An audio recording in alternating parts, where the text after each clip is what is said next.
വിശ്വാസം കാത്തുസൂക്ഷിക്കുവാനായി ക്ലേശങ്ങൾക്ക് നടുവിലും വിശ്വാസ പ്രഘോഷണത്തിന്റെ ഉജ്ജ്വല മാതൃക നൽകുകയാണ് അരുണാചൽ പ്രദേശിലെ മിയാവോ രൂപതയിൽപ്പെട്ട പർവ്വത പ്രദേശമായ ബോക്ഫോം വില്ലേജിലെ ക്രൈസ്തവ വിശ്വാസികൾ.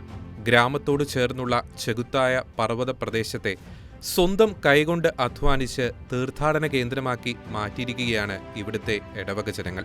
രൂപതാധ്യക്ഷൻ ബിഷപ്പ് ഡോക്ടർ ജോർജ് പള്ളിപ്പറമ്പിലിന്റെ അചഞ്ചലമായ നേതൃത്വത്തിലും ഇടവക വികാരി ഫാദർ ഷിജോ സൈമണിന്റെ നിരന്തരമായ പരിശ്രമത്താലും ഇടവക ജനങ്ങളുടെ സ്നേഹ കൂട്ടായ്മയിലുമാണ് കുന്നിൻമുകളിലെ ഈ തീർത്ഥാടന കേന്ദ്രം സാധ്യമായിരിക്കുന്നത്. യേശുവിന്റെ പീഡാനുഭവത്തെ ധ്യാനിച്ച് കുരിശിന്റെ വഴി പ്രാർത്ഥന ചൊല്ലുവാൻ സമീപ ഗ്രാമങ്ങളിൽ നിന്നുപോലും നിരവധി പേരാണ് ദുഃഖവെള്ളിയാഴ്ച ഇവിടേക്ക് എത്തിയത്.